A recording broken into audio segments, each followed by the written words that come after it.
오늘 본문은 예수님의 제자인 베드로, 야고보, 요한이 예수님과 함께 높은 산에 올라갔을 때에 그곳에서 경험한 이야기를 전하고 있습니다.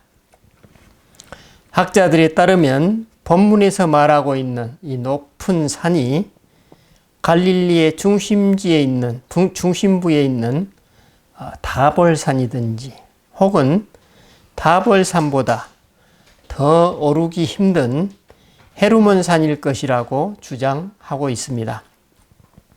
어쨌든 이 두 산은 모두 갈릴리 지역의 그 빼어난 절경을 한눈에 내려다볼 수 있는 산이라고 합니다. 이처럼 높은 산에 오르니 제자들의 눈에 보였던 것은 예수님의 변모된 모습이었습니다. 본문 2절에 따르면 이렇죠. 그들 앞에서 변형되사 그 얼굴이 해같이 빛나며 옷이 빛과 같이 희어졌다고 당시 예수님의 모습을 전하고 있습니다. 그리고 이어서 3절에 다음의 장면이 소개되고 있습니다. 그때에 모세와 엘리야가 예수와 더불어 말하는 것이 그들에게 보였다고 증언하고 있습니다. 이 장면에 압도되었던 베드로 사도가 엉겹결에 말합니다. 주여, 우리가 여기 있는 것이 좋사오니 만일 주께서 원하시면 내가 여기서 소막 셋을 쥐때 하나는 주님을 위하여, 하나는 모세를 위하여, 하나는 엘리야를 위하여 하리이다. 바로 이때 호련히 빛나는 구름이 그곳을 뒤덮었습니다. 그리고 구름 속에서 음성이 들려옵니다. 이는 내 사랑하는 아들이요 내 기뻐하는 자니 너희는 그의 말을 들으라. 제자들은 이 음성을 듣고 심히 두려워 땅에 엎드렸습니다. 이에 예수님이 나오셔서 그들에게 손을 대시며 말씀하십니다. 일어나라, 두려워하지 말라. 제자들이 눈을 들어보니 그 자리에는 예수님 외에 아무도 보이지 않았다고 증언하면서 마태는 이 사건을 짤막하게 전하고 있습니다. 짤막한 일화이지만 우리 일상의 삶에서는 좀채로 접하기 어려운 매우 신비스러우면서도 딱히 뭐라고 분명히 말할 수 없는, 어쩌면 이 일화는 이 세상을 살아가고 있는 우리들의 영역을 넘어서는 영역임을 우리가 절감하게 됩니다. 그래서 우리는 이 짤막한 일화만을 떼어놓고 보았을 때 도대체 이 복음서의 저자는 이 사건을 왜 전하고 있는지, 우리는 이 사건에서 무엇을 파악해야 하는 것인지, 그리고 이 변화산 사건이 오늘 우리에게 어떤 메시지를 던지고 있는지 쉽게 파악하기가 어렵습니다. 저 역시도 신학교에 입학하여 오늘 본문을 접하면서 방금 말씀드렸던 질문들에 직면해야 했습니다. 오늘 여러분은 어떠십니까? 우리는 일반적으로 이 변화산 사건을 예수님이 십자가의 길을 앞두고 당신이 어떤 분이신지 제자들에게 미리 알려주시는 메시지로 받아들이곤 합니다. 매우 의미 있는 해석입니다. 그리고 적절하고 맞는 해석입니다. 하지만 여러분, 이것이 다일까요? 오늘 저는 이 본문을 가지고 조금 더 심도 있는 주님의 메시지에 귀 기울이고자 합니다. 그래서 저는 오늘 본문의 저자인 마태가 왜 이 시점에서 변화산 사건을 생뚱맞게 전하고 있는지, 과연 이 사건을 어떤 맥락에서 보아야 그 의미가 보다 더 잘 드러나는지, 그리고 이 사건이 오늘 우리 신앙인들에게는 어떤 메시지를 담고 있는지 여러분과 함께 생각해보고자 합니다. 이와 같은 질문이 우리들의 마음속에 담길 때 우리는 먼저 오늘 본문의 전후 관계를 살펴보는 것이 좋을 것 같습니다. 마태는 분명히 오늘 본문을 기록할 때 본문 전후 관계를 염두해 두면서 기록했을 것이기 때문입니다. 그래서 우리는 본문 바로 직전 마태복음 16장 13절로 28절 내용을 먼저 간략히 살펴볼 필요가 있습니다. 먼저 16장 13절로 20절에서 우리는 그 유명한 베드로 사도의 신앙 고백을 발견합니다. 즉 예수님 일행이 빌립보 가이사랴 지방에 갔을 때 예수님이 제자들에게 질문하십니다. 사람들이 인자를 누구라 하느냐? 이에 제자들이 답변합니다. 더러는 세례 요한, 더러는 엘리야, 어떤 이는 예레미야나 선지자 중에 하나이다. 예수님이 제자들의 이 말을 들으시고 다시 물으십니다. 그러면 너희는 나를 누구라 하느냐? 이에 베드로 사도가 답변합니다. 주는 그리스도시요 살아계신 하나님의 아들이시니이다. 예수님 베드로 사도의 이 답변을 들으시고 바요나 시몬아 내가 복이 있도다. 이를 내게 알게 한 이는 혈육이 아니요 하늘에 계신 내 아버지이시니라 하시며 그를 극진히 칭찬하십니다.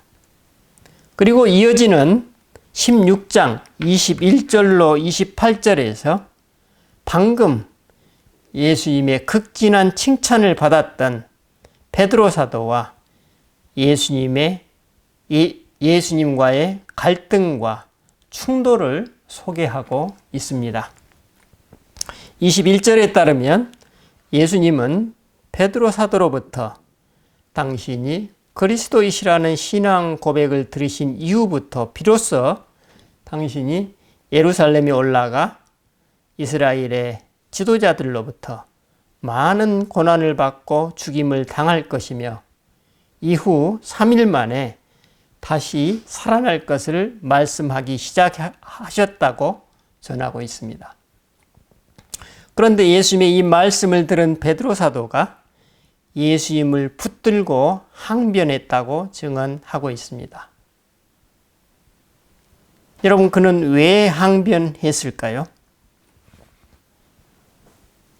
적어도 당시 베드로 사도와 나머지 제자들의 마음속 그림은 아마도 예수님과 예루살렘으로 향하는 그 여정 속에서 많은 백성들의 지지를 이끌어내고 그래서 아주 적절한 순간에 그 백성들과 함께 신앙적인 의식을 거행하고 그리고 그 의식의 여파가 절정에 이르렀을 때 예수님과 제자들은 백성들과 함께 성전을 차지하시고 예수님이 이스라엘의 왕으로 추대되는 그런 그림을 그리고 있었을 것입니다. 그런데 지금 예수님은 이러한 제자들의 그림과는 완전히 다른 그림을 그들에게 제시하시는 것입니다. 그러니 아무리 제자라지만 제자들을 대표한 베드로 사도가 가만히 있을 수 있었을까요? 그들은 사실 자신들의 모든 것을 걸고 예수님을 따르고 있는데 고작 하신다는 말씀이 예루살렘에 올라가 지도층에게 죽임을 당할 것이라는 내용은 도저히 받아들일 수 없는 메시지였던 것입니다. 그래서 베드로 사도는 예수님을 붙들고 항변합니다. 주여 그리하지 마옵소서. 이 일이 결코 죽게 미치지 아니하리이다. 제자들의 입장에서 보면 너무나도 당연한 반응입니다. 그런데 이 베드로의 항변에 예수님이 돌이키며 응답하십니다. 사탄아, 내 뒤로 물러가라. 너는 나를 넘어지게 하는 자로다. 네가 하나님의 일을 생각하지 아니하고 도리어 사람의 일을 생각하는도다. 참으로 결연하고 분명한, 한치의 여지도 없는 너무나도 싸늘한 반응입니다. 예수님 말씀의 요지는 뭡니까? 하나님의 일과 사람의 일, 하나님의 방식과 세상 방식의 다름을 말씀하고 계십니다. 우리가 어떤 목적지를 갈 때 하나님의 방식은 우리가 가려는 목적지와는 완전히 반대 방향처럼 보이는 곳을 향해 가라는 메시지입니다. 즉, 여러분이 어떤 하나님의 일을 하실 때 세상 사람들이 추구하는 방식과는 정반대의 길을 가라는 의미입니다. 그래서 예수님은 베드로 사도에게 분명히 밝히십니다. 너는 나를 넘어지게 하는 자로다. 네가 하나님의 일을 생각하지 아니하고 도리어 사람의 일을 생각하는도다. 어떻습니까? 예수님은 지금 제자들에게 세상의 방식, 즉 제자들 마음속에 있는 방식에 정반대 방식으로 뒤집어 생각해 보라고 제안하고 계십니다. 하지만 그들은 예수님의 이 메시지를 받아들이기는커녕 그 메시지가 무엇을 의미하고 있는지 이해하지도 못했던 것 같습니다. 그래서 예수님이 말씀하십니다. 누구든지 나를 따라오려거든 자기를 부인하고 자기 십자가를 지고 나를 따를 것이니라. 누구든지 제 목숨을 구원하고자 하면 잃을 것이요. 누구든지 나를 위하여 제 목숨을 잃으면 찾으리라. 무슨 말씀입니까? 예수님 당신을 따르면 모든 것을 잃게 되지만 동시에 가장 소중한 생명, 즉 모든 것을 얻게 될 것이라는 메시지입니다. 이 길에는 중간 노선이 없다는 것입니다. 이는 마치 우리가 수영을 배우는 이치와도 같다는 것입니다. 우리는 수영을 배우기 전 바닥에 계속 발을 딛고 서 있지만 이처럼 계속 발을 딛고 있으면 그 사람은 결코 수영을 배울 수 없습니다. 생명을 얻기 위해서는 생명을 내어놓아야만 합니다. 물이 점점 깊어지는데도 계속 바닥에 발을 디디려고 하면 결코 물 위에 뜰 수 없을 것입니다. 우리가 그 임계점에 다다르면 우리는 어쨌든 결정을 해야만 합니다. 실제로 내 자신을 그 물결에 내어 맡겨서 물 위에 뜨는 경험에 도전하거나 아니면 공포와 두려움 속에서 물에 빠져들거나 이 둘 중에 하나를 선택해야만 합니다. 이전까지는 바닥에 발을 딛는 것이 안전할 것이라고 생각했지만 이제는 더 이상 아니라는 것입니다.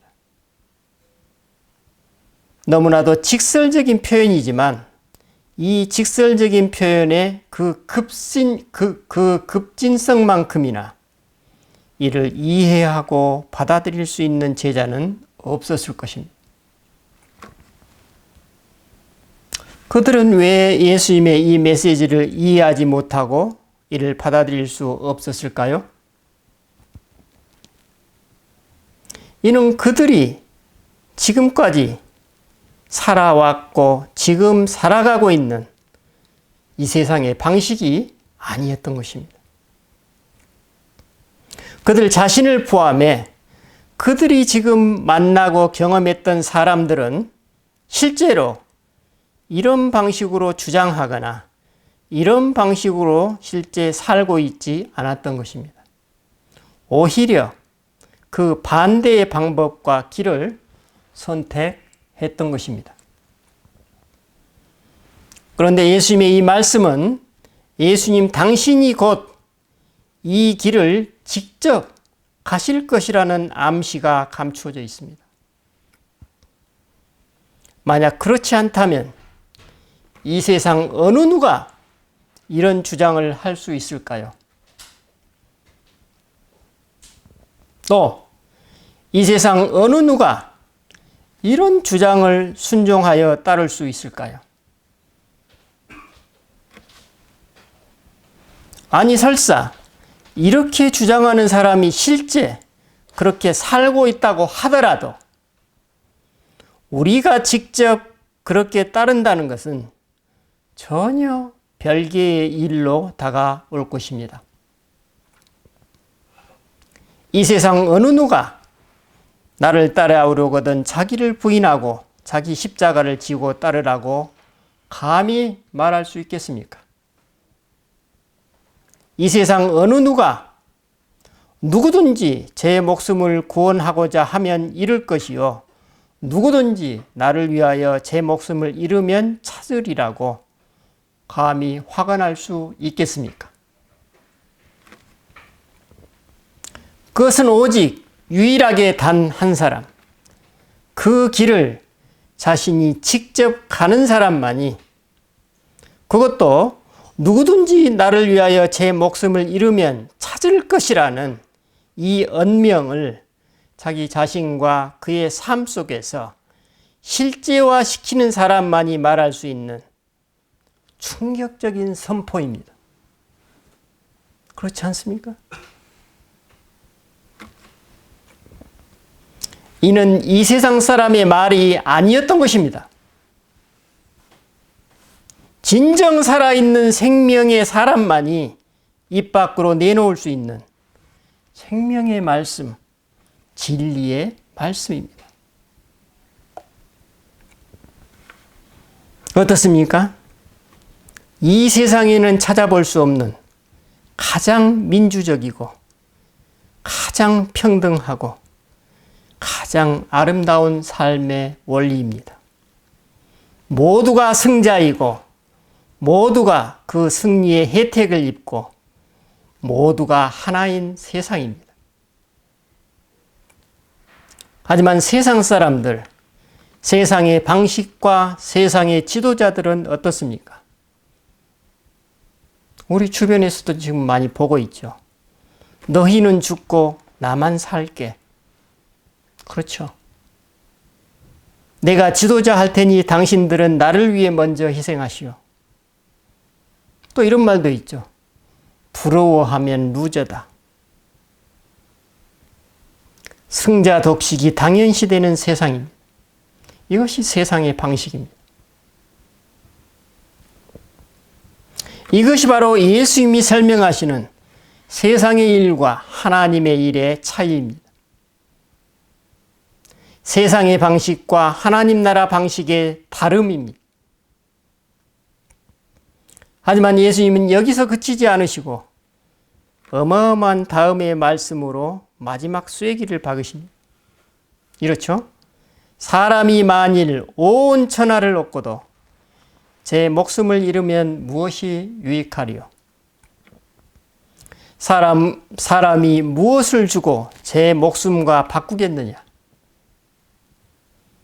인자가 하나님의 영광으로 그 천사들과 함께 오리니 그때에 각 사람이 행한 대로 갚으리라. 사람이 만일 온 천하를 얻고도 제 목숨을 잃으면 무엇이 유익하리요? 사람이 무엇을 주고 제 목숨과 바꾸겠느냐? 여기서 우리는 예수님 말씀의 핵심을 건질 수 있습니다. 이렇게 사는 것, 세상의 방식에 반하는 삶, 세상 사람들의 방식에 반하는 삶이 곧 살아있는 생명의 삶이고 나를 살리는 삶이며 하나님의 방식이라는 것입니다. 이렇게 사는 삶의 가치야말로 이 세상 그 무엇과도 바꿀 수 없는 가장 소중하고 아름다운 삶이라는 메시지입니다.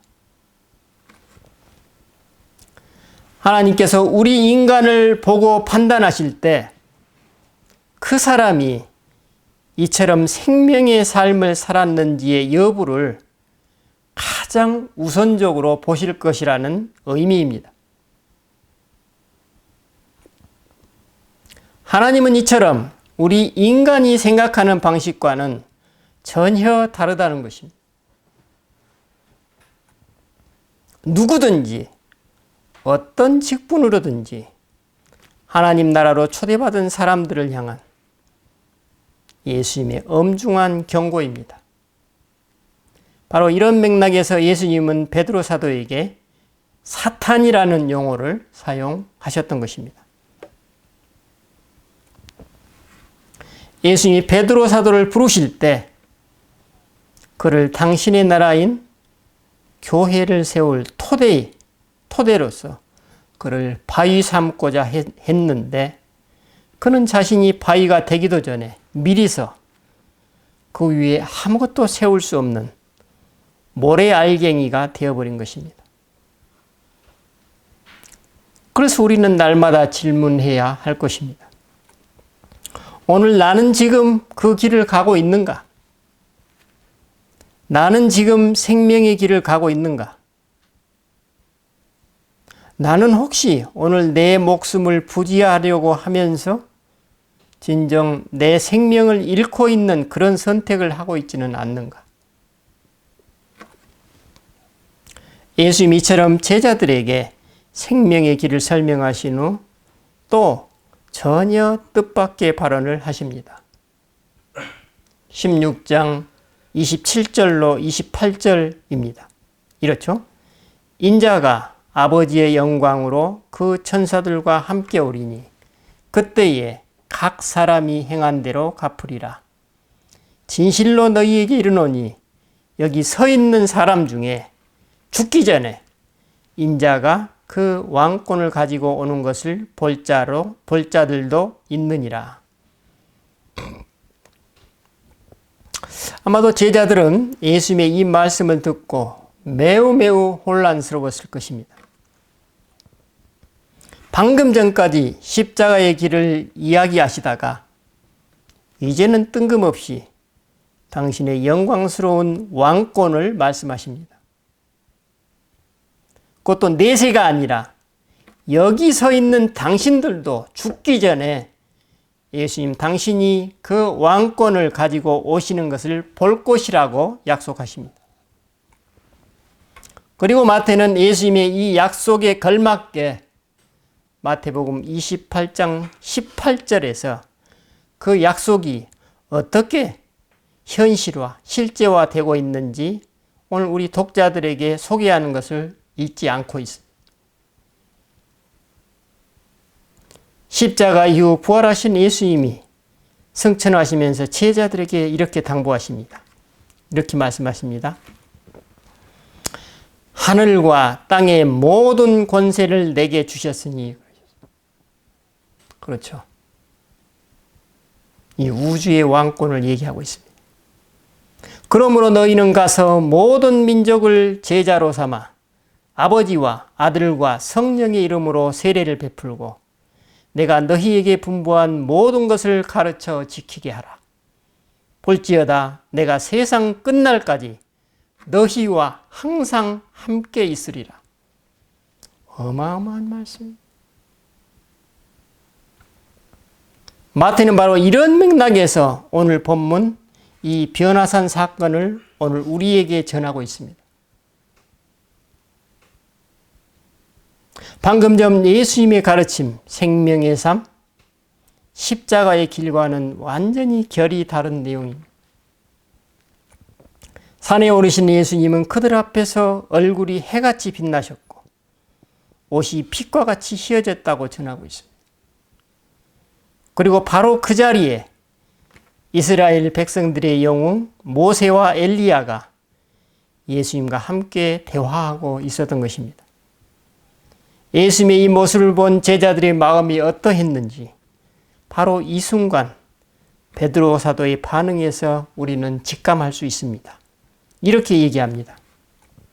주여, 우리가 여기 있는 것이 좋사오니 만일 주께서 원하시면 내가 여기서 초막 셋을 짓되 하나는 주님을 위하여, 하나는 모세를 위하여, 하나는 엘리야를 위하여 하리이다.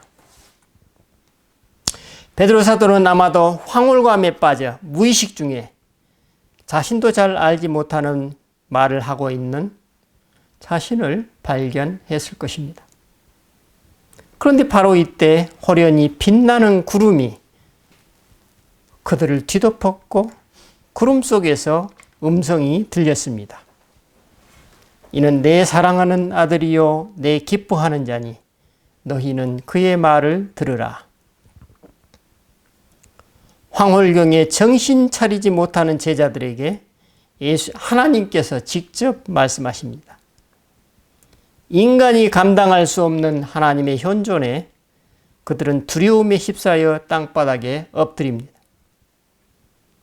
이에 예수님이 친히 그들에게 손을 대시며 일어나라, 두려워하지 말라고 그들을 안심시키시자 그들이 눈을 떴고 그 자리엔 예수님만이 홀로 계셨습니다. 어떻습니까?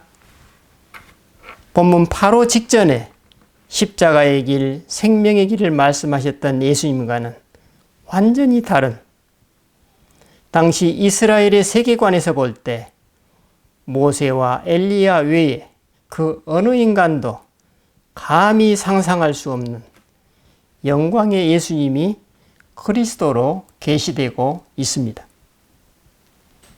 당시 제자들이 예수님을 통해 얼마나 깊은 황홀경에 빠졌으면 베드로 사도는 자신도 모르게 피 안에 유토피아를 흥얼거리게 되었을까요? 그리고 무엇보다도 예수님은 왜 이처럼 십자가의 길과는 극단적으로 다른 피 안의 세상 같은 황홀경을 제자들이 직접 경험케 하셨을까요? 그렇습니다. 사람으로 오신 그리스도, 인간 예수 안에 이 두 극단이 모두 함께 있다는 것입니다.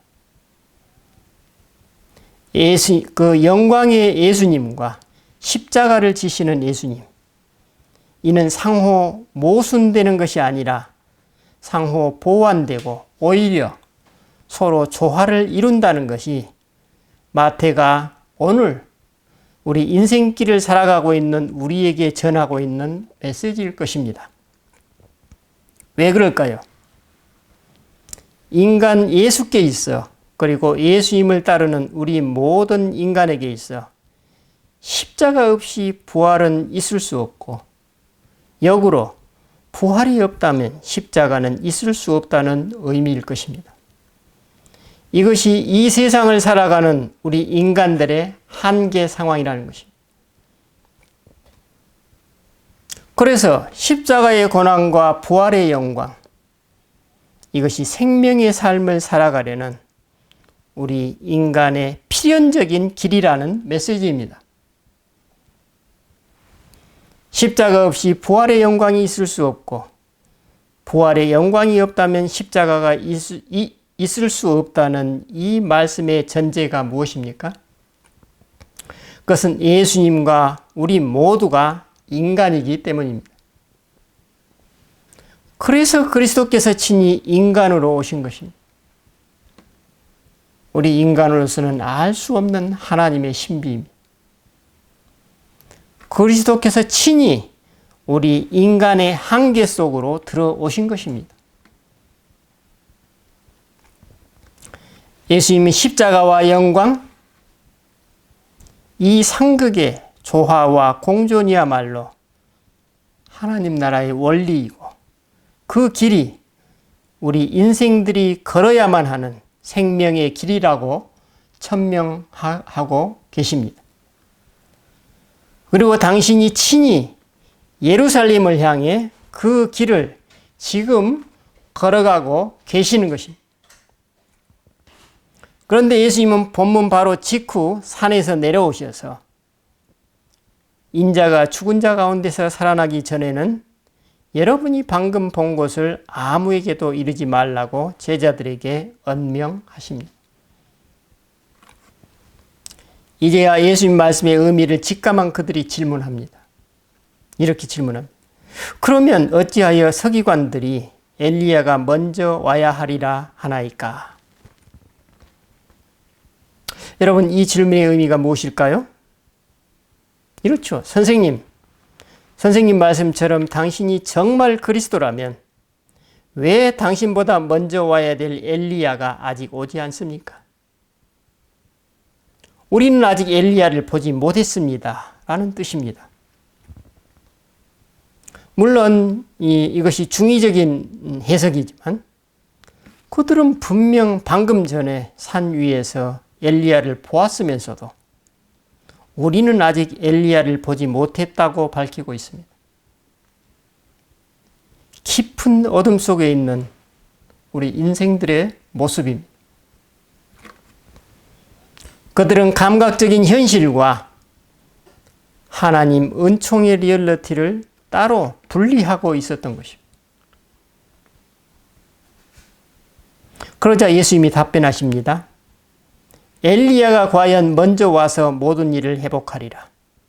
내가 너희에게 말하노니 엘리야가 이미 왔으되 사람들이 알지 못하고 임의로 대우하였도다.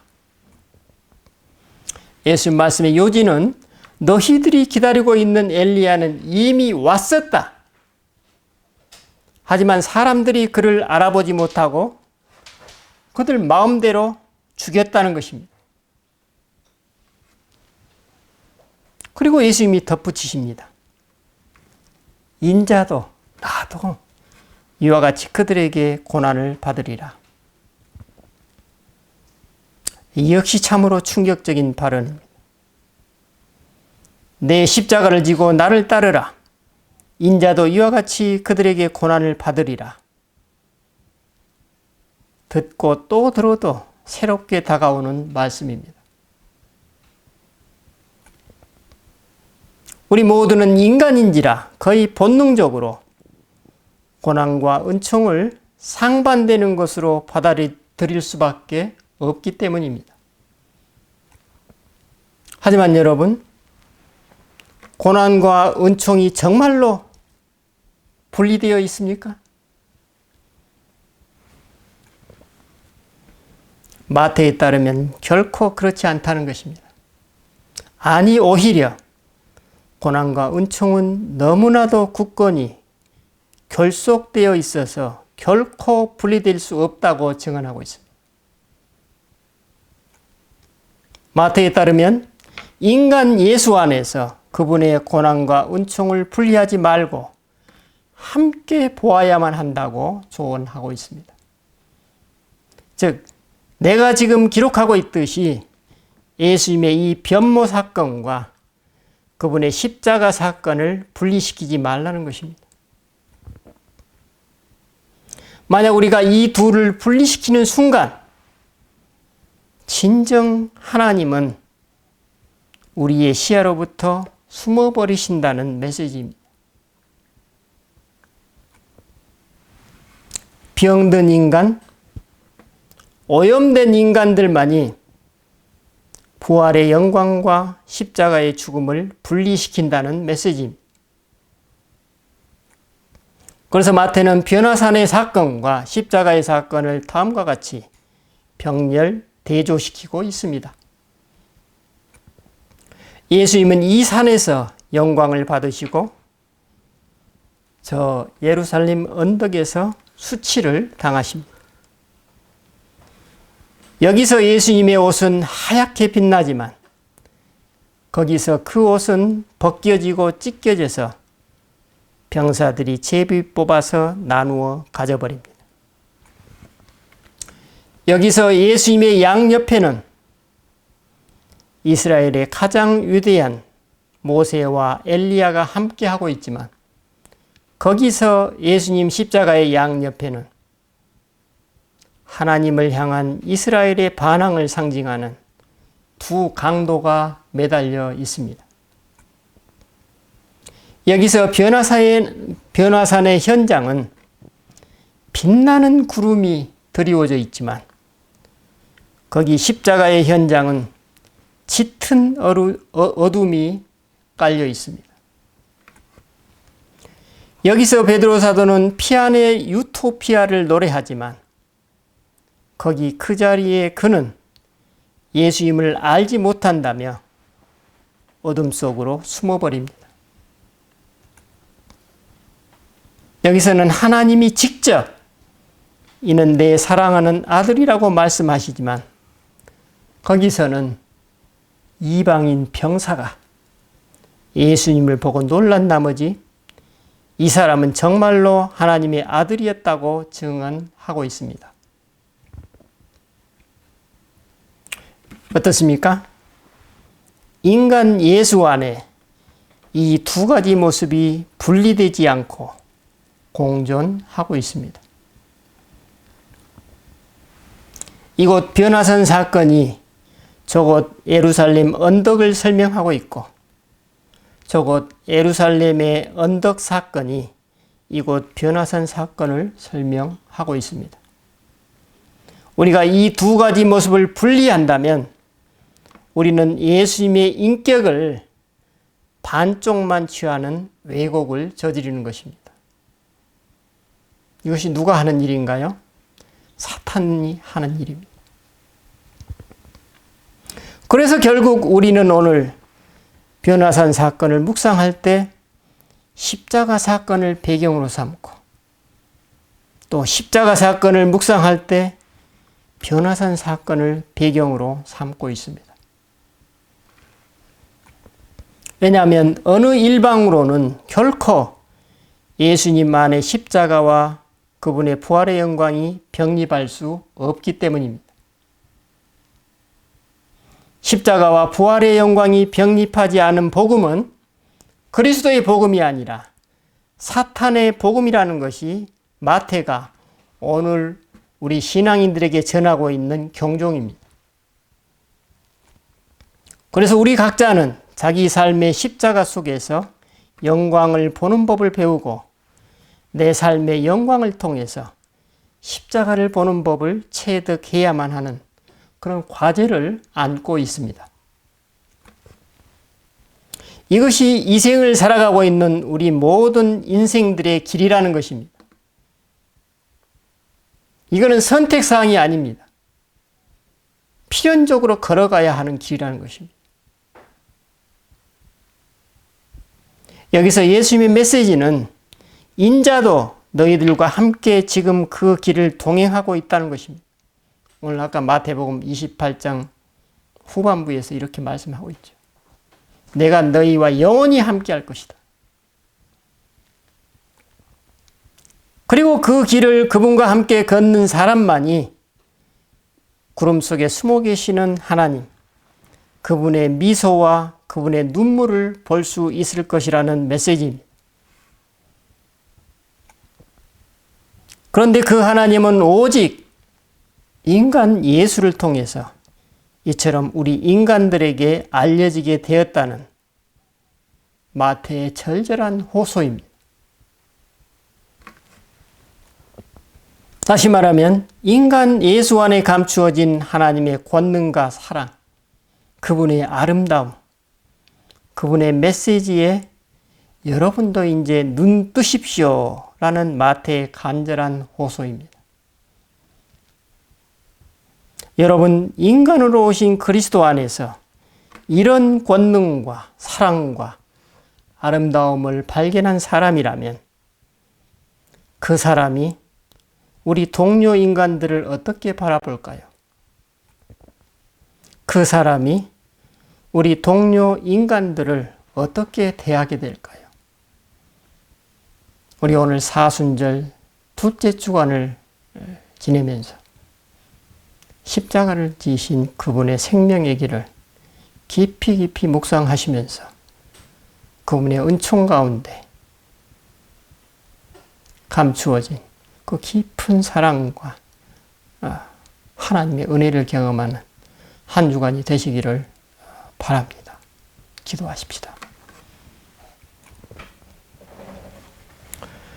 주님, 오늘 우리는 인간으로 오신 당신의 부르심을 다시 한번 돌이켜 보았습니다. 주님은 우리가 십자가의 길을 갈 때 사탄과 악의 무게에 압도당하지 말라고 말씀하십니다. 그러나 주님 또한 동시에 당신이 이 세상 모든 악을 쓸어버리려고 오신 것이 아니라고 또한 말씀하십니다. 그래서 우리에게는 이 길이 참으로 깊은 어둠이고 도전입니다.